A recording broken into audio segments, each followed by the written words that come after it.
introductorio, y la primera pregunta es, ¿qué nivel educativo tiene Argentina en sí misma en comparación con el mundo?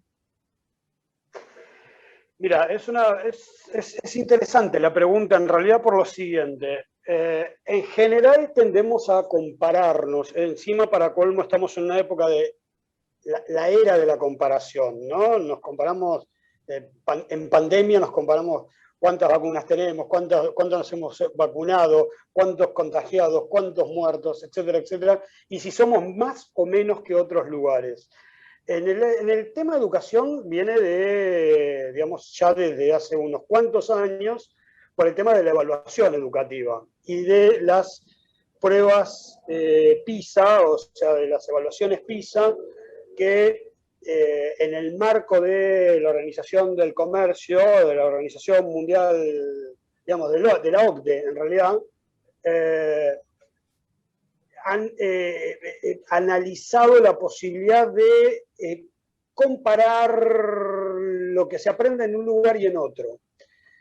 En realidad no es tan lineal, o sea, es difícil llevar una comparación. Seguramente, en términos históricos, vamos a remitirnos a la década, digamos, a comienzos del siglo XX, la Argentina parecía estar en una situación de mejoría muy rápida a partir de lo que fue la década del 80 en la República Argentina, del fines del siglo XIX.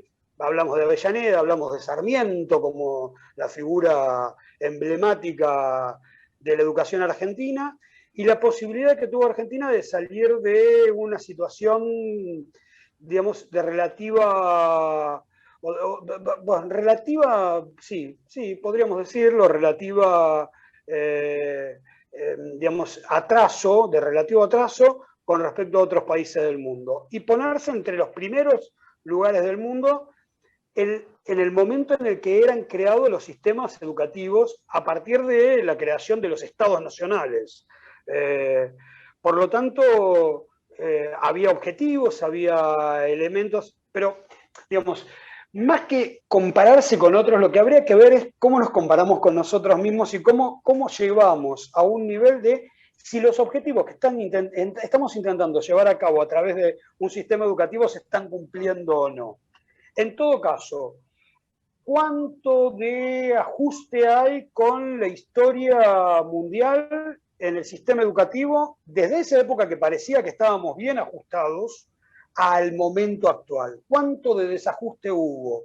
Si realmente estamos tan mal como decimos, o en realidad digamos, la discusión de la educación es una discusión en el mundo, y justamente con esto, de cuánto están, digamos, de cuáles son los objetivos que tenemos como sociedad y si esos objetivos se están cumpliendo o no a través de la formación de un sistema educativo nacional como el que tenemos nosotros en la República Argentina. De hecho, hay elementos que muestran que es posible que tengamos algunos niveles de desajuste. Ya por ahí un poco más adelante podemos en esta misma charla avanzar o ahondar sobre esto. Pero lo primero que te puedo decir es, me parece que sí, que desde el sentido común o desde la lógica más popular, decimos que Argentina no está bien en el nivel educativo de Argentina con respecto a otros países del mundo. Ahora, habría que ver si los objetivos como país se están cumpliendo o no con el sistema educativo que tenemos. Claro, perfecto. Pagarlo. Flavio, se dice mucho la frase acá de que hay una fuga de cerebros. ¿Vos creés que efectivamente cada vez más jóvenes argentinos eligen otro país para estudiar? Mira, a ver, yo tengo 56 años y escucho esa frase desde aproximadamente los 10 o 12 que entendí de qué se trataba.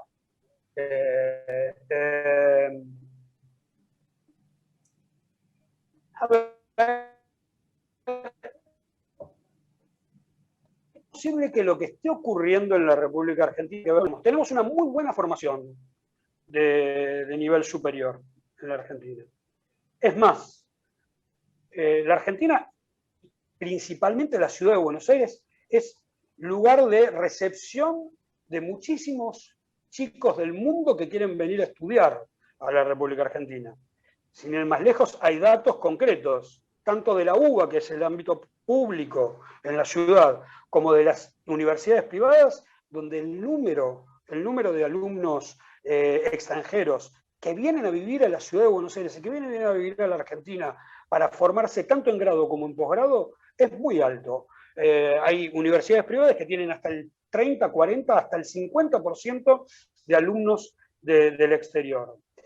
Lo doy vuelta a la pregunta tuya. ¿Por qué? Porque en realidad lo que ocurre es que generalmente lo que después en el desarrollo de la carrera profesional es donde empezamos a tener algunos problemas concretos y no tanto en carreras liberales como abogacía, arquitectura o mismo medicina, sino en investigación. ¿Por qué? Porque la Argentina muchas veces ya tiene que ver y no tiene que ver con lo educativo, o sea, tiene que ver con lo educativo sin lugar a dudas, pero invierte poco en investigación y cada vez que se ha acrecentado el porcentaje de inversión en investigación, repatriamos varios de los argentinos que quieren volver a la Argentina a vivir.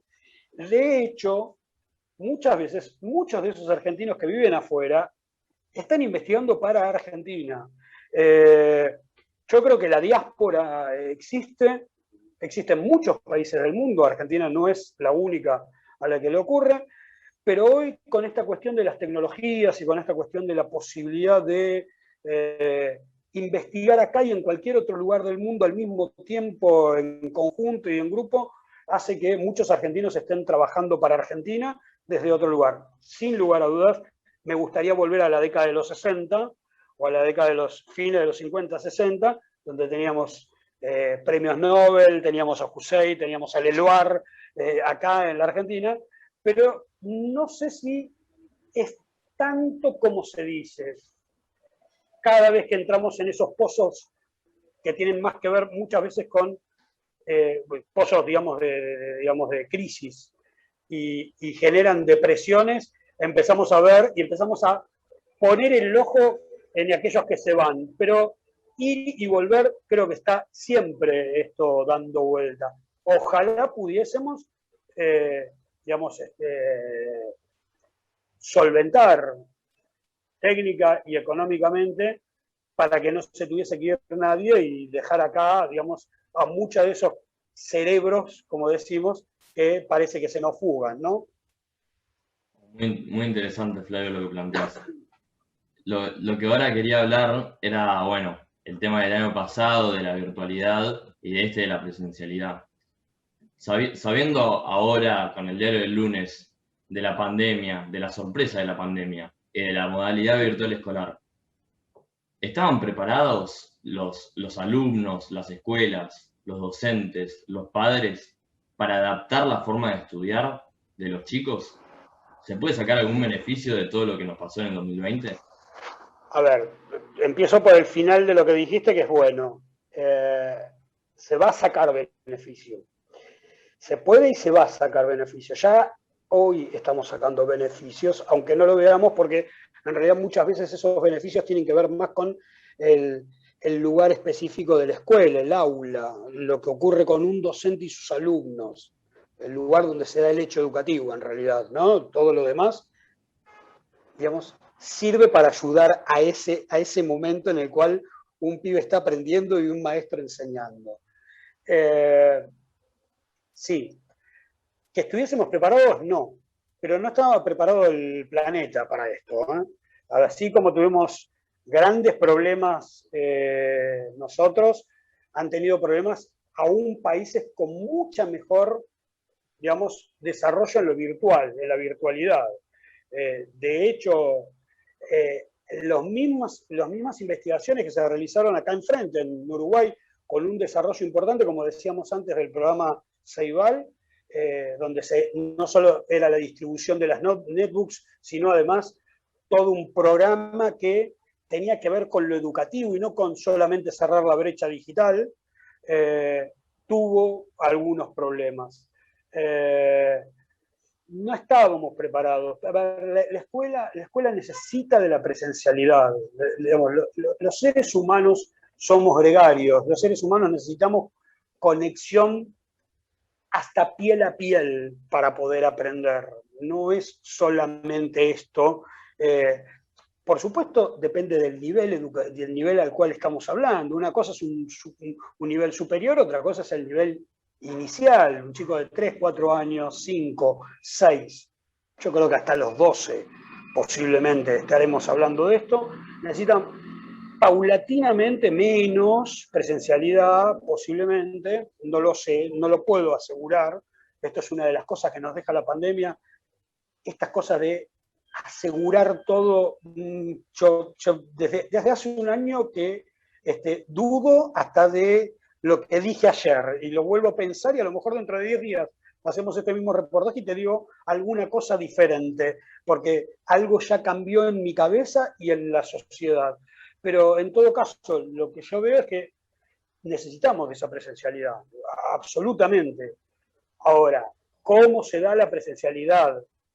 En tanto y en cuanto tenemos que cruzarle la otra variable, que es la variable sanitaria, la variable epidemiológica, eso es una discusión un poco más compleja. No es tan fácil para el educador, para nosotros los educadores que no sabemos nada de epidemiología, como los epidemiólogos saben muy poco de educación, porque acá también estamos en esta situación actual que todos hablamos de todo, pero bueno, yo de epidemiología no sé, pero en todo caso, y lo que tiene que ver con educación, muchas veces me pone muy en duda lo que está ocurriendo por las variables epidemiológicas, por esto de si tenemos que estar abiertos, tenemos que estar cerrados, si tenemos que dar más presencialidad, menos presencialidad. Sí me parece que hay muchas herramientas para poder trabajar desde educación, que no las hemos aplicado durante casi todo el año pasado, que tímidamente a partir de septiembre, agosto empezamos a analizarlas, que habría que haber empezado antes. Yo creo que el día que cerramos las escuelas habría que haber pensado cómo volvíamos, que ese era un momento clave, que hay mucha neurona en educación para poder trabajar sobre eso y no había que dormirse. Pero lamentablemente nos hemos dormido.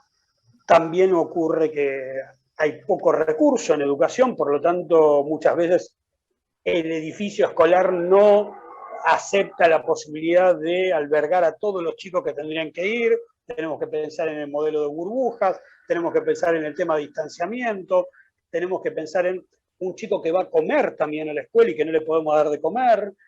Hay muchísimas variables que están jugando en este momento para que la presencialidad no sea la única discusión. Yo creo que es un error plantear presencialidad sí o no. Yo creo que la presencialidad está dentro de un paquete de cosas, por supuesto es central, pero es un paquete de cosas que hay que empezar a trabajar en educación mucho más rápido y mucho más profundamente de lo que lo hemos hecho hasta este momento. Perfecto. Y vos muy bien hablaste de esta cuestión del hecho educativo, de la relación entre el docente y el alumno, y esto me trae a pensar del vínculo entre la escuela y el alumno, que tanto se habló, de que muchos chicos dejaron la escuela en el 2020. Y por eso te quería preguntar, si durante el 2021 volvieron o van a volver, y esta cuestión, ¿cómo se podría solucionar en el mediano y largo plazo? Mira, ahí hay 2 o 3 cosas para analizar. La primera es, los números que se dieron son números de proyecciones realizadas. O sea, de acuerdo a todo lo que viene ocurriendo, creemos que 1,5 millones de chicos han dejado la escuela. Creemos, no podemos confirmarlo. Fundamentalmente, ¿por qué no se puede confirmar? Porque ahí es donde tenemos que construir una nueva herramienta en educación sobre el tema de información, que es la nominalización. Nosotros necesitamos poder hacer un seguimiento, ya que las tecnologías nos lo dejan, además, nos lo permiten. Un seguimiento alumno por alumno en cada lugar de la República Argentina. Y esto es posible, no es imposible. En algunos lugares no hace falta ni la informática para esto porque son un pueblo de 10.000 habitantes en el que hay 3.000 chicos que van a la escuela y los maestros los conocen, dónde viven, con quién viven, o sea, se conocen entre todos. Y en los lugares, en las grandes ciudades, como Buenos Aires, Santa Fe, Córdoba y demás, está la posibilidad de nominalizar y hacer un seguimiento de cada chico. Hay un proyecto aprobado y trabajándose que fue aprobado por el Congreso de la Nación, llamado Cédula Educativa, en el que en realidad se vuelcan ahí un montón de información. A ver, no solo la censal, no solo la información de cómo se llama, digamos, a qué grado va, sino que sirva como un elemento, como un portfolio de cada pibe en el que, de alguna manera, cada docente, cada intervención educativa que ese chico tuvo a lo largo de toda su biografía escolar, quede plasmado en ese lugar y los que reciben ese chico, mirando ese portfolio, puedan ir viendo cuáles son los problemas y a dónde hay que apuntar. Por eso te tiro, eso puede hacerse, eso está avanzado. Hay provincias que lo tienen mucho más avanzado que otras, lo que habría que ponerse de acuerdo en el marco del Consejo Federal, digamos, cuáles son los elementos centrales, primordiales para que un chico, cuando hace un cambio de provincia, podamos también hacer ese seguimiento. Hoy, por ejemplo, Mendoza lo tiene, pero lo tiene Mendoza y no lo tiene San Juan, que está pegada, o no lo tiene Córdoba, que limita al sur. O sea, de hecho, tenemos que hacer un trabajo interesante en ese sentido. Con respecto a los que se fueron o abandonaron, hay un elemento para mí muy interesante para marcar. Cada vez que hubo crisis en la República Argentina, la matrícula no cayó. La matrícula se mantuvo o aumentó. ¿Esto tiene que ver con qué? Con que digamos, la red de escuelas de la República Argentina es muy fuerte. O sea, llegamos como antes llegaba la iglesia o como antes llegaba el correo, a cada lugar de la República Argentina hay una escuela. Y esa red, digamos, esa red de escuela termina siendo un eje vertebrador de las políticas sociales de la República Argentina. Vos, cuando hablas de educación, estás hablando de los comedores escolares, de salud escolar, o sea, es el lugar por donde entra. Entonces, muchas veces ocurre que, y esto es lamentable, pero es así, es el lugar donde los chicos van a comer, una comida diaria. Por lo tanto, muchas veces cuando hay niveles altos de crisis, hay más chicos que van a la escuela porque es el lugar donde pueden ir a comer. Ahora, ¿está bien o está mal? No lo sé. Lo importante es que nosotros al chico lo tenemos cerca y si queremos trabajar en términos educativos, porque él viene a buscar un plato de comida, tenemos la posibilidad porque lo tenemos ahí. Sin embargo, esta vez creo que va a haber, digamos, un retoque con respecto a eso, porque en realidad lo que ahora hubo es un corte, digamos, una dislocación entre el chico y digamos, lo que son las escuelas. Para eso, dos cosas. Tomando como un elemento esto que te planteaba antes, de lo que es la nominalización, hay que ir a buscarlos. Yo creo que hay que, digamos, uno de los programas centrales de la política educativa de la República Argentina en los próximos 2 o 3 años es ir a buscar a cada chico que no volvió, ver por qué no volvió, cuál es el motivo, qué elementos necesita, trabajar con la familia, no solo se puede desde la educación trabajar con otros elementos familiares, digamos, la inserción de esa familia en términos sociales, económicos, laborales, sanitarios, se puede. Por lo tanto, creo que ya hay algunos programas que se están desarrollando, ya había programas anteriores a la pandemia, por ejemplo, Santa Fe tiene un programa muy interesante de ir a buscar a cada chico a la casa cuando está en posibilidades de desertar.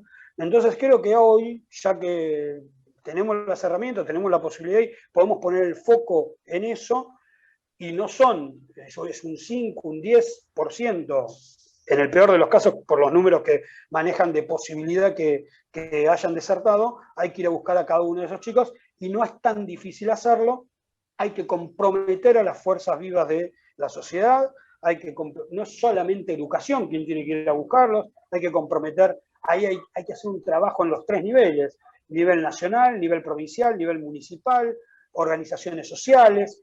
Las organizaciones sociales están trabajando mucho en este momento, muchísimo, y han logrado convertirse en una red de contención educativa muy interesante, muy importante. Hay que sumarlos al trabajo y hay que ir a buscar a cada pibe.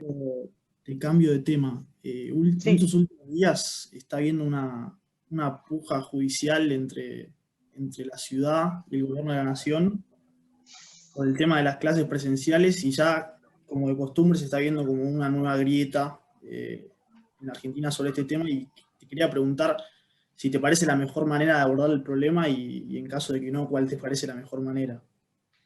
Bueno, la primera cosa, hay que sacar la educación de la grieta.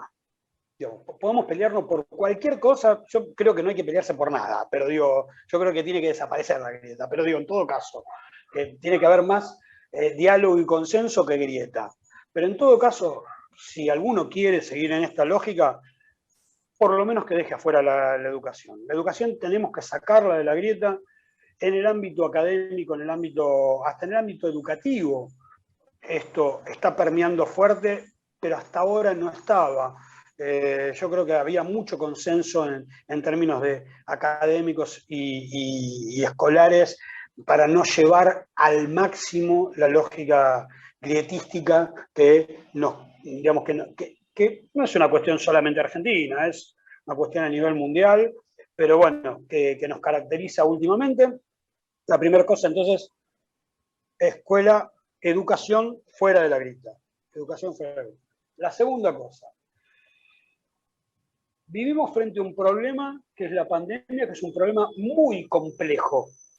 Muy complejo. No es el virus solamente, es el virus, es lo social, es lo económico, es las conductas sociales, son las cuestiones que tienen que ver con las respuestas de cada uno de nosotros individual y colectivamente, el miedo, la incertidumbre, etcétera, etcétera, etcétera. Así como es complejo el virus, creo que las respuestas de política pública tienen que ser lo suficientemente sofisticadas para no caer en el todo o nada. Nosotros creo que cerramos todo, abrimos todo. Y en realidad hay una docena, podría llamar en este preciso momento, una docena de políticas públicas que se pueden realizar y de objetivos claros para mantener escuelas abiertas. Pongo un ejemplo. ¿Cerramos toda primaria o mandamos a los chicos de sexto y séptimo virtual menos tiempo que los de primero, segundo y tercero, que es más presencial? Pongo otro ejemplo. Los niveles superiores, ¿los cerramos o los dejamos virtuales completamente hasta tanto podamos volver a la posibilidad de bajar la famosa ola o curva, la famosa curva de contagios? Otro ejemplo pongo. Los chicos se movilizan en colectivo. No son muchos, en las grandes ciudades no son muchos tampoco. Hay un 10, un 15% en la ciudad de Buenos Aires, por estadística.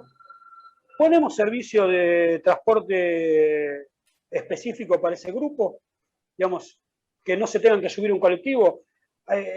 Nos sentamos como gobierno con las empresas de transporte y logramos que las empresas de transporte, a cambio de algo, yo siempre digo lo mismo, a cambio de las faltas de tránsito que realizan, en vez de pagarlas durante un tiempo, nos brindan un servicio para subir a los 10 o 15 chicos de esta escuela X que tienen que ir desde un lugar y que en vez de caminar 25 cuadras, porque tampoco es tanto, a lo mejor son 25 o 30 cuadras, pasan por la esquina de la casa a 2 cuadras. Digo, podemos hacer un servicio de transporte,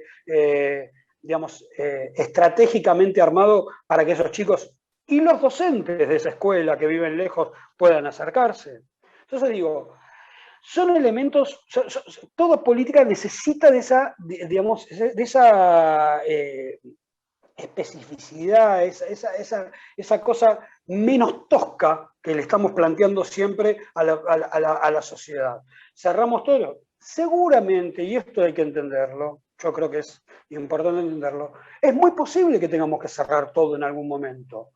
Pero en el mientras tanto, los periodos ventanas hay que utilizarlo al máximo. Y esos periodos ventanas pueden servir para, a lo mejor no van los de primero, a lo mejor van los de primero y no van los de séptimo, en el nivel primario. ¿Qué hacemos con el secundario? Si a lo mejor, digamos, van los de primero y no los de quinto. Y la otra cosa que, tomando el tema anterior, ¿por dónde empezar? A lo mejor tenemos que empezar por los chicos que más desconectados están, porque los que menos posibilidades tuvieron de conexión son los primeros en que debieran estar entrando en la escuela.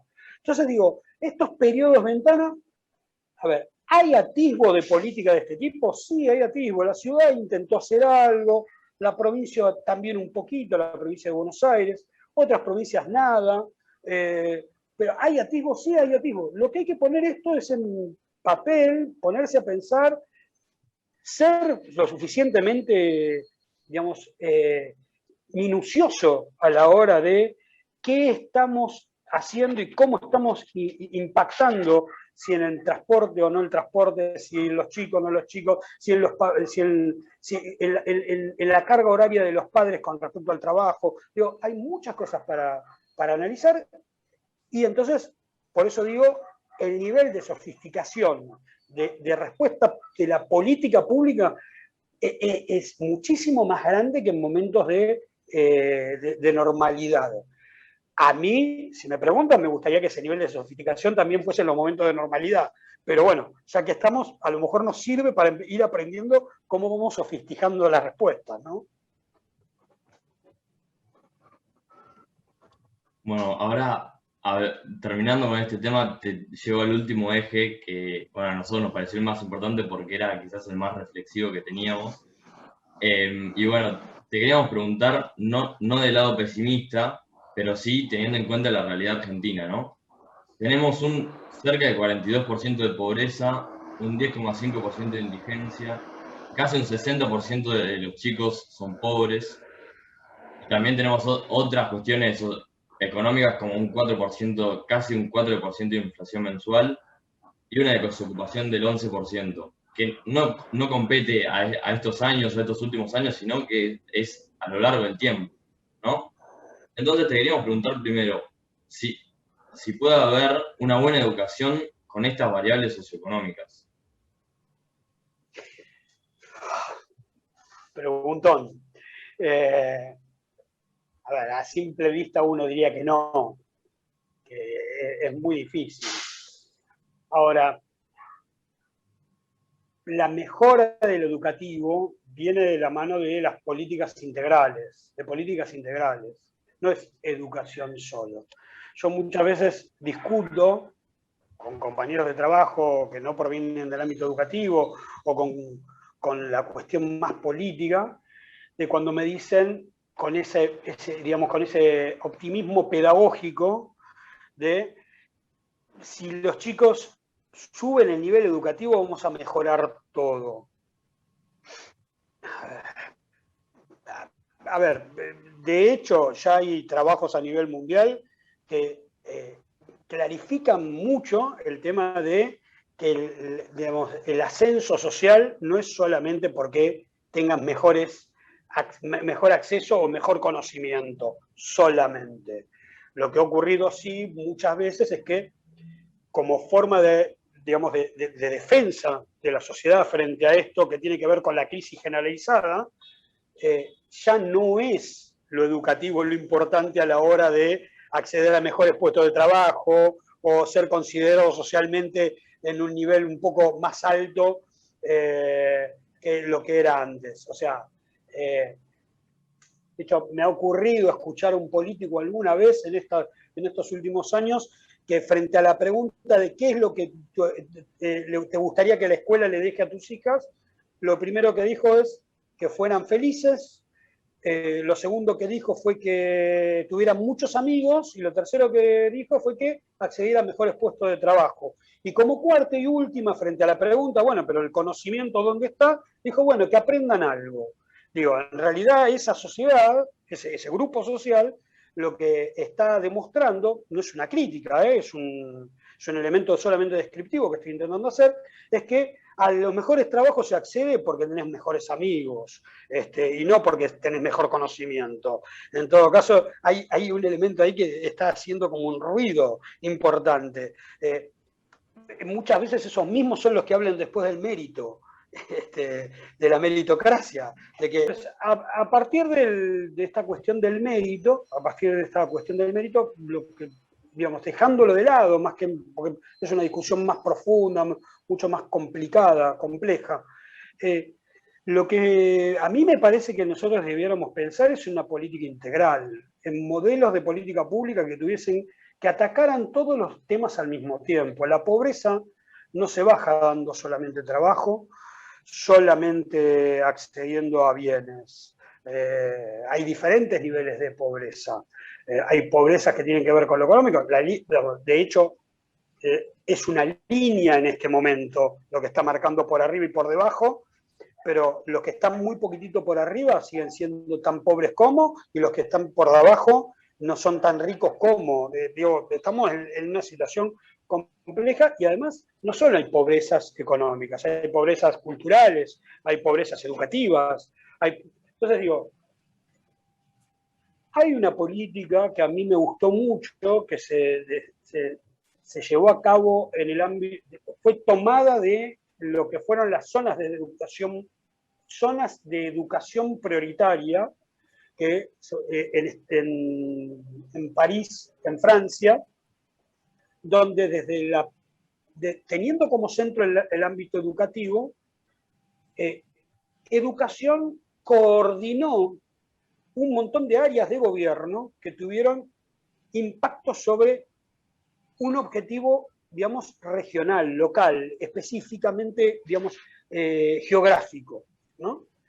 Eso se hizo durante la década de los 90 en la ciudad de Buenos Aires. Se les llamó zonas de acción prioritaria para que la educación no fuera la que tendiera después todo a tener centralizado en el ámbito del ministerio. Esto más tiene que ver con cómo concebimos nosotros el Estado que cómo se conciben las políticas públicas, ¿sí? Y educación en ese momento tuvo 3 o 4 acciones muy interesantes. Se desarrolló un barrio de 40 casas en la zona sur de la ciudad de Buenos Aires, en donde educación proveía de alumnos de una escuela secundaria técnica en construcción con sus docentes que era como un trabajo final de 6º año para recibirse de maestros mayores de obra. El barrio, las asociaciones del barrio, la gente del barrio que construyó su propia casa, se llamó programa de autoconstrucción asistida. En realidad era construcción ayudado por los chicos, asistida, donde lo que fue el Instituto de la Vivienda de la Ciudad de Buenos Aires participó también, donde el catastro participó también porque hubo que hacer el parcelamiento. Me parece que es muy interesante cuando el Estado se piensa como uno, con diferentes pedacitos, pero trabajan en conjunto y actúan como una política integral en el lugar. Y eso fue para terminar, digamos, para no terminar, pero sí para aminorar el impacto de las pobrezas. Y ahí hubo educación, ahí hubo aprendizaje, no solo aprendizaje escolar, también hubo aprendizaje de la gente del barrio que aprendió a hacer su casa. Porque nosotros miramos muchas veces la educación como un elemento solamente de lo escolarizado. Y hay educación mucho más por fuera de la escuela que por dentro de la escuela hoy. Los medios de comunicación o una acción concreta como esta, o la formación profesional, o el aprendizaje no escolarizado de un montón de gente que sabe un montón de cosas y además está produciendo con esos conocimientos sin haber pasado y obtenido un título, sin haberlos acreditado. Elemento que deberíamos pensar, ¿no? Una política pública que acredite conocimiento no escolarizado, que pudiésemos hacer que alguien pasara por exámenes finales o parciales o algún momento de presencialidad y de cursada para terminar de obtener una titulación frente a algo que no está titulado.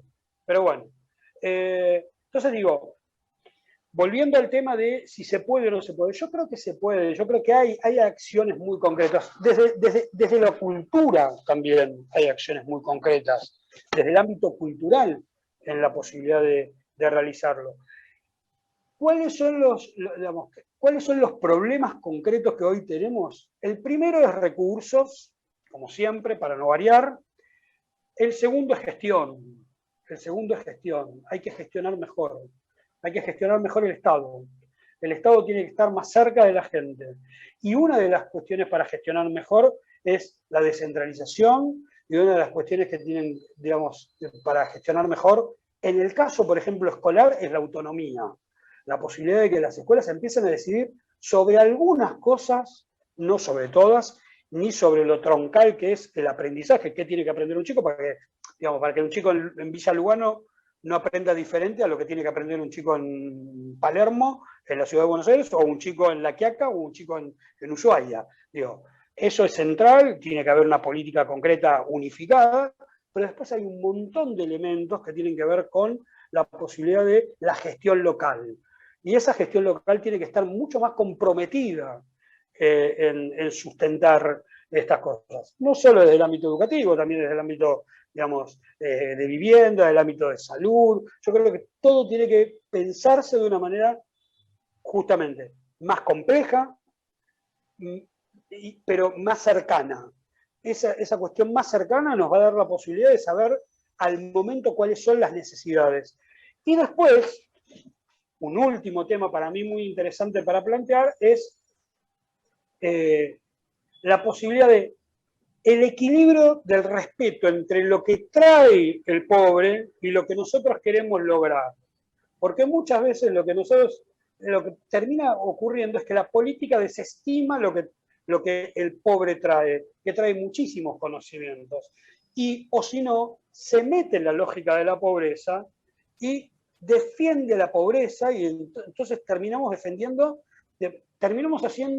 romantizando la pobreza. Digamos, como que, bueno, los pobres son pobres porque no pueden, pero la verdad que viven bien igual, porque no acceden a bienes culturales, no solo bienes físicos, no acceden a bienes culturales, no acceden a bienes educativos. Me parece que hay que lograr tener ese equilibrio interesante que pocos lo han logrado a lo largo de estos últimos años. Hay experiencias interesantes en otros países del mundo, en otras ciudades del mundo. Medellín, por ejemplo, es una ciudad interesante para analizar. Hay algunas ciudades en Brasil, pero se dan cuenta, nosotros ya estamos hablando de ciudades, no estamos hablando de políticas nacionales. Estamos hablando ya de lugares más geográficamente delimitados, donde ahí empiezan a vivirse de otra manera las políticas y diseñarse las políticas o ajustarse más a la localidad, ¿no? Flavio, hace un rato hablabas de que los seres humanos somos sociales y que necesitamos de la interacción. Y también entiendo que en las escuelas se aprende no solo contenido académico, sino que un montón de otras cosas de aprendizaje que te da el interactuar con el otro. Entonces te pregunto, ¿cuál sería, además del daño académico que sufrieron los alumnos por la no presencialidad o por la virtualidad, cuál puede ser por ahí más el daño psicológico o social que les puede generar no tener esa interacción? Sí, mira, a ver, un dato que tengo, no es dato, en realidad a ver, cuando era maestro, yo fui maestro alguna vez tuve alumnos. Por lo tanto, ahora no estoy a cargo de alumnos, más en cuestiones más de política educativa, pero Cuando era maestro, siempre decía que no voy bajo ningún punto de vista a realizar diagnósticos, porque muchas veces tendemos a decir, este chico tiene tal cosa, desde los maestros. En realidad, yo cuento a alguien que sabe más que yo sobre esto y me define un diagnóstico, pero por fuera, ¿no? En todo caso,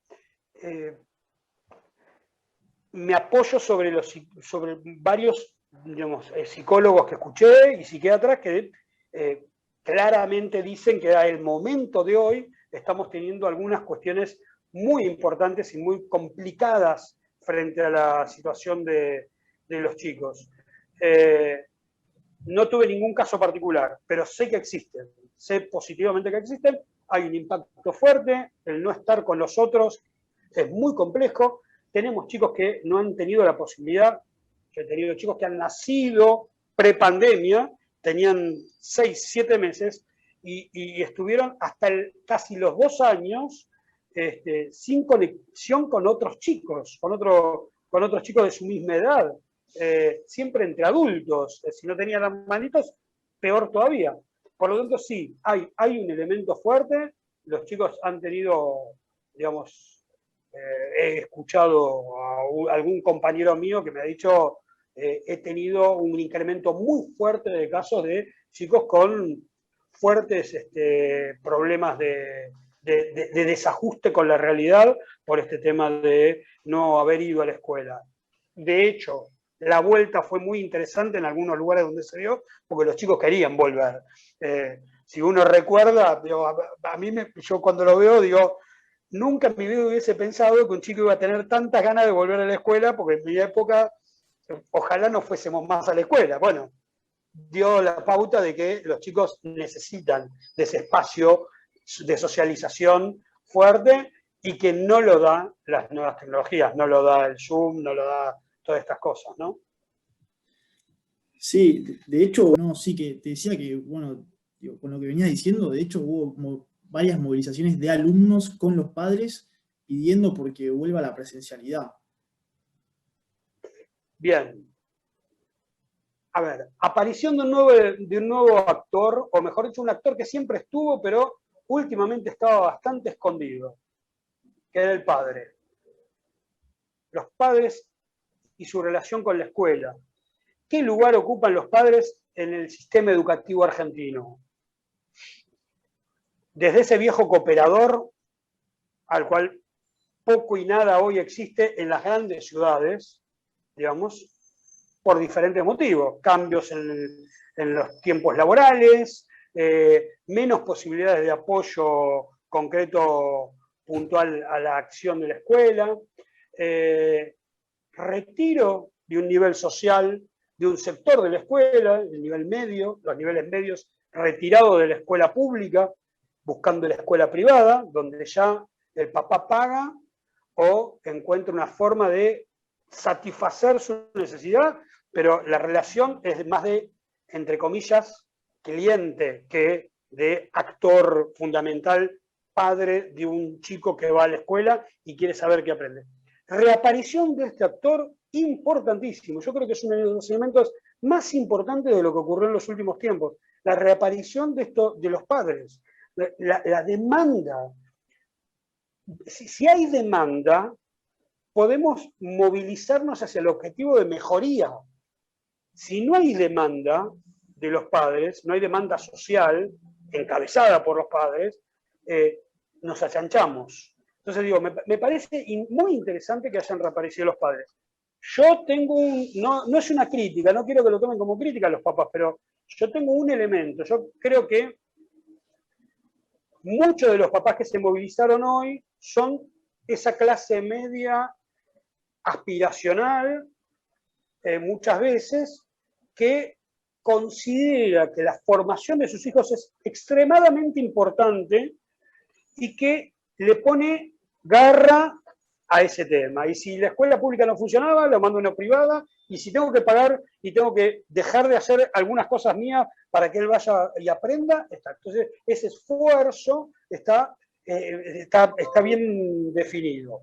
A ver, no es una crítica, repito, pero a mí me parece que lo interesante sería, y acá también tiene que haber una política de los estados, una política de los gobiernos, para ver cómo hacemos volver a ese sector social que antes mandaba a sus hijos a la escuela pública y ahora los manda a la escuela privada. No porque esté en contra de la escuela privada, tampoco. No estoy para nada en contra de la escuela privada, me parece muy bien. Hay idearios que los papás quieren tener, muchas veces la cuestión confesional es importante. Hay escuelas privadas que son muy buenas, por lo tanto tampoco estoy pensando en, me parece que está mal, pero esa aspiración de clase que hasta la década de los 60, 70, principios de los 80, tuvo que ver con unas clases medias que mandaban a sus hijos a lugares donde además se mixturaban, o sea, había mixtura social. Siempre yo recuerdo lo mismo. Yo fui a una escuela primaria donde iba el hijo del comerciante, del hijo del verdulero de la cuadra de mi casa, iba el hijo del juez. Yo iba a escuela pública y en esa época todavía no era mixta, éramos todos varones, por eso digo hijo, ¿no? Pero iba el hijo del juez, iba el hijo del policía, mi papá era un empleado administrativo en una empresa, y además iba el hijo de la señora que limpiaba en mi casa, de la señora que ayudaba a mi mamá en la limpieza. Y éramos todos, digamos, había una cosa de igualitarismo que hoy ya no existe en la escuela, está muy lejos, excepto en algunos lugares del interior. En las grandes ciudades ya no existen. Hay estos circuitos diferenciados de educación que se han conformado cada vez más fuerte. Entonces digo,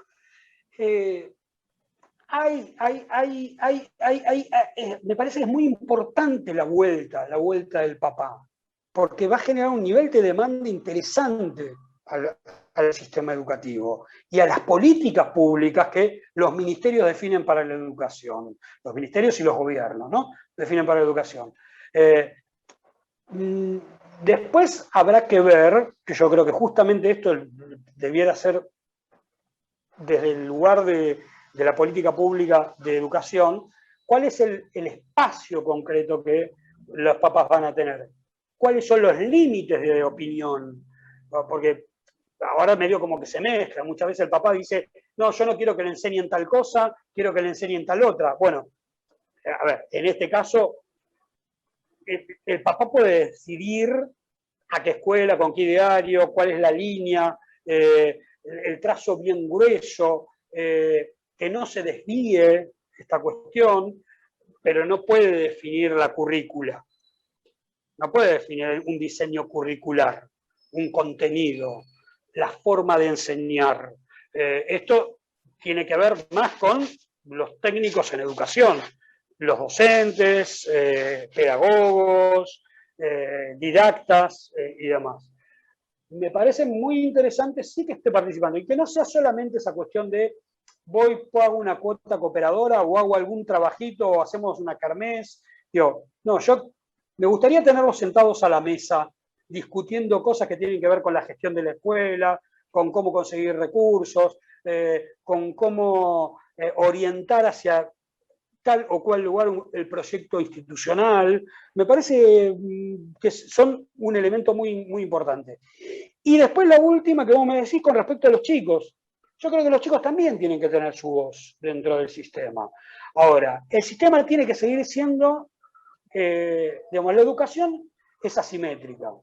No somos todos iguales en la escuela. El alumno es alumno y el docente es docente. Justamente de esta asimetría es donde se produce el conocimiento. Somos todos iguales, todos opinamos, todos definimos, estamos en un problema grave.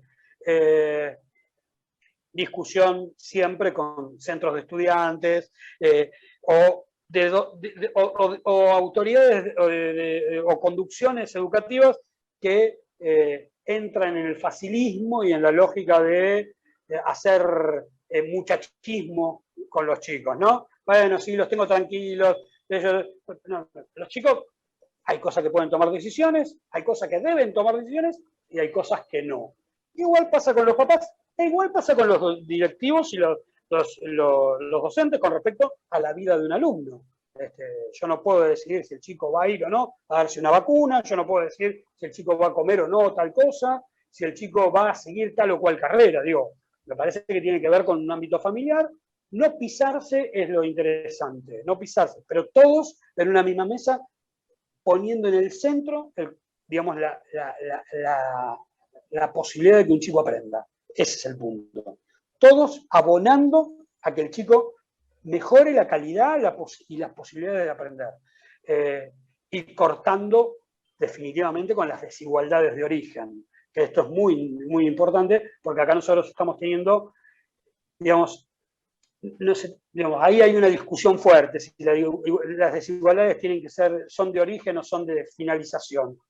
No me quiero meter en una discusión de ese tipo, pero sí necesitamos que haya igualdad de oportunidades e igualdad de condiciones para esto.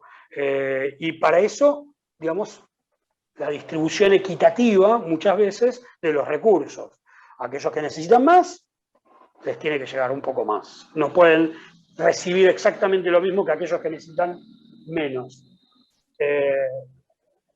Es una discusión fuerte. Digo, no me quiero meter muy de fondo, pero es una discusión que todavía está abierta y que en los últimos tiempos se volvió a abrir mucho y creo que va a ser una discusión a futuro, con esta cuestión de los chicos que tenemos afuera del sistema, de los que se fueron, de los que hay que ir a buscar, de los recursos que hay que poner frente a esto. Creo que la sociedad tiene que entender que no se le pueden descolgar vagones del tren.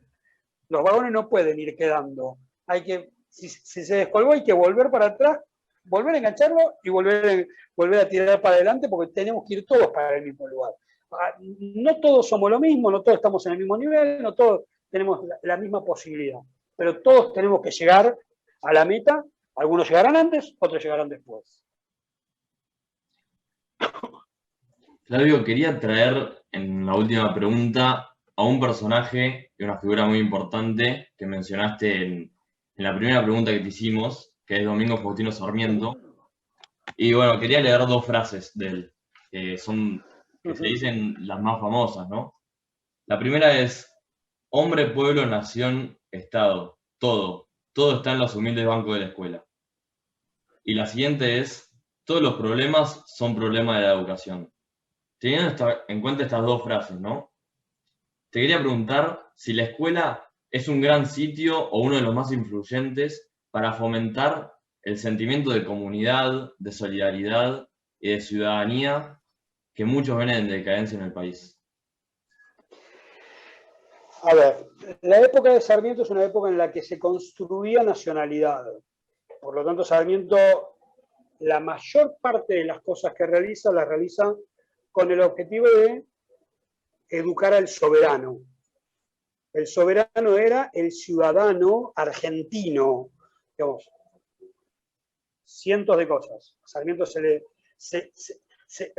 enojan porque Sarmiento no quería a los gauchos y quería migración, y no de Italia o España como vinieron, sino de Gales, Alemania, a lo sumo Francia, o digamos, su viaje, el viaje que realiza Sarmiento, que termina en Estados Unidos, digamos, termina haciendo una fuerte crítica a Europa, en la cual dice: yo creí llegar a Europa pensando que ahí había ciudadanía y ahí todavía hay lógica de emperadores y reyes y súbditos, mientras que cuando se cruza, porque le pagan el viaje para irse a Norteamérica, se encuentra con que ahí hay más ciudadanía, queda loco con las ideas de Tocqueville y demás sobre la democracia, la posibilidad de una democracia sentada sobre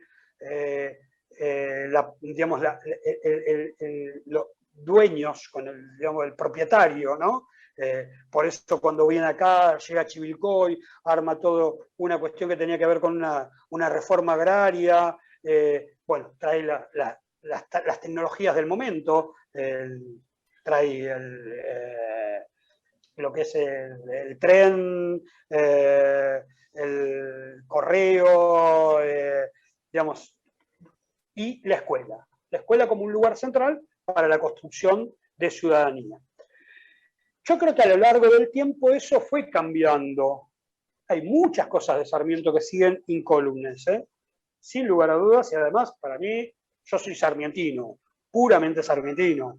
Por lo tanto, cuando lo critican por ahí, me salta la vena y me enojo, pero entiendo que en algún lugar hay cosas que han como no pasado de moda, pero sí han caído en desuso o en lógicas diferentes porque tenemos una sociedad diferente. Hoy no podemos pensar en la homogeneidad, no podemos pensar en la lógica de todos somos ciudadanos argentinos. Bandera, guardapolvo blanco, escarapela, himno nacional, todas estas cosas. Ya el tema de la diversidad ha calado hondo en la sociedad mundial, no solamente diversidad de raza o ya ni raza podemos decir, porque hasta se enojan cuando hablamos de raza, pero digo, digamos de origen biológico, sino diversidad sexual, la diversidad ideológica, todas estas cuestiones que son muy interesantes porque además nutren a la escuela. Es muy interesante. ¿Hay límites? Sí, hay límites, porque en algún momento hay que encontrar el equilibrio entre todas esas cosas. Pero de hecho, todo eso es muy interesante, esa diversidad. Si hoy podemos pensar en una escuela que homogeneice y al mismo tiempo mantenga la diversidad, yo creo que sí, hay mucha posibilidad. Es muy interesante, digamos, experiencias mundiales y experiencias acá en la Argentina, que hay muchísimas sobre este tema. Yo no diría, sí, con una de las dos, tengo una duda con respecto a una de las dos, que es la segunda, de que todos los problemas son educativos, todos los problemas de la sociedad son educativos. Yo creo que hay una base muy interesante que es todos necesitamos aprender. Porque cuando él habla de educación pasándolo por lo escolar también, ¿no? La educación escolarizada, que era el modelo de instrucción en ese momento, el modelo de ese momento. Yo creo que el aprendizaje, el conocimiento es el centro. Todos debemos conocer, todos debemos aprender y tener conocimientos. No sé si es la escuela el único agente educativo. Yo creo que hay mucho más, ya lo dijimos antes, pero hay mucho más y hay muchas más probabilidades de aprender fuera que dentro de la escuela muchas veces. Que la escuela, la obligatoriedad, la lógica de hay una autora muy interesante que plantea que el periodo de obligatoriedad en la educación es la locomotora, pero hay un montón digamos, de vagoncitos que se van enganchando. Entonces, si armamos bien la locomotora y en ese periodo obligatorio, después los vagoncitos se van enganchando porque aprende a aprender. Digamos, en ese periodo aprende a aprender y después aprende solo la persona. Es cierto, sin lugar a dudas. Ahora, hay que incluirle el tema de la diversidad, hay que incluirle la lógica fuerte de las contradicciones que hoy existen entre la homogenización y la diversidad, ¿no? Hasta dónde podemos llegar, con qué y cuándo. Entonces, volviendo al momento de que hablábamos un poco de pobreza, yo creo que es más integral. Educación debe ser un elemento interesante, importante y puesto como eje casi central. Pero alrededor de él tienen que jugar un montón de actores. Nosotros tenemos que dar trabajo. La gente tiene que tener vivienda, tiene que tener acceso a bienes, repito, físicos y culturales, o sea, físicos e intangibles. La gente tiene que vivir, en realidad lo que debiéramos pensar, que es un concepto complicado, nosotros tenemos que lograr que la gente sea feliz en lo que quiere ser.